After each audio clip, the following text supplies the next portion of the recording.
the storm didn't wait.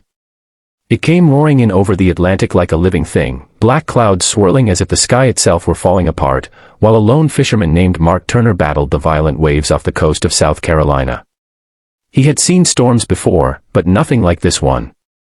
And he had certainly never imagined that on this night, in the middle of crashing waters and broken lightning, he would spot a luxury white yacht split open like a cracked shell, and a woman clinging to the railing with the last strength she had left.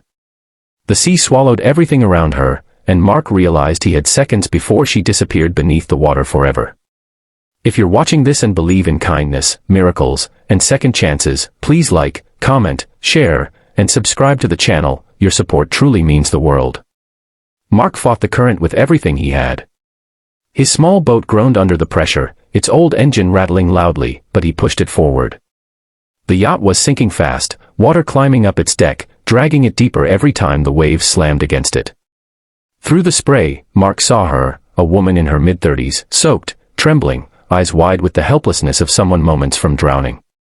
Her name, he would later learn, was Victoria Hale, a multi-millionaire CEO known across the country for her cold efficiency, impossible standards, and unshakable composure.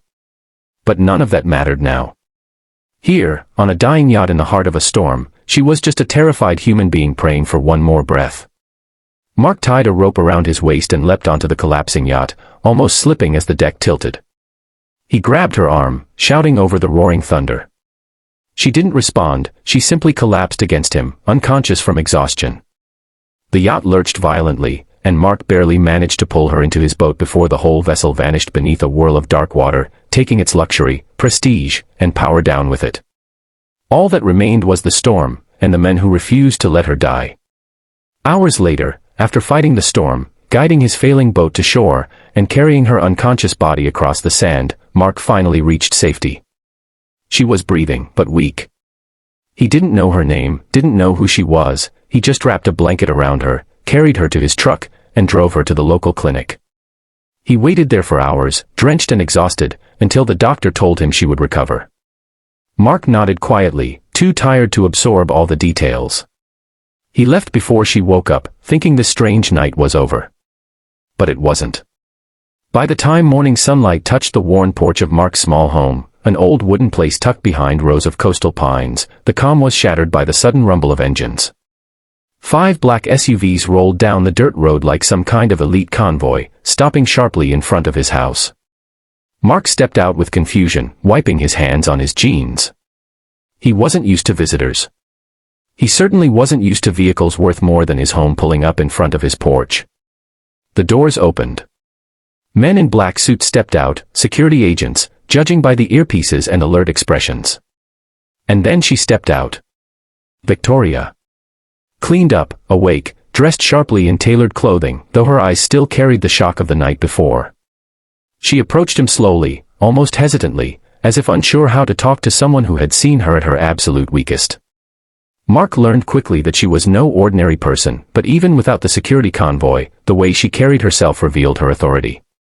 She thanked him for saving her life, but it was clear the experience had shaken her deeply. The unbreakable CEO had been broken open by the ocean, and now she stood in front of the men who had pulled her back to life. He expected this to be the end of it. A thank you, maybe a handshake, and she'd go back to her world, and he'd go back to his.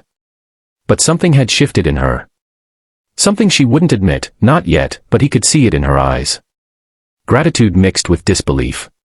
Humility tangled with confusion. A woman who had everything was saved by someone who had almost nothing. And for the first time in years, she didn't know what to do. Over the next few days, Victoria appeared again. And again. Bringing things she claimed he needed, groceries, new tools, clothes, even repairs done to his old truck without asking him first. Mark refused most of it, feeling uncomfortable with gifts he hadn't earned. He didn't save her for reward, he saved her because that's what human beings should do. Victoria wasn't used to that. In her world, actions always had motives, deals always had strings, and kindness always had a price. Mark didn't fit any rule she'd lived by. She began opening up to him, telling him things she had never said out loud before, how success had built walls around her, how people saw her as a brand instead of a person, how loneliness followed her even into rooms filled with people. Mark listened quietly, giving her space to be human, not powerful.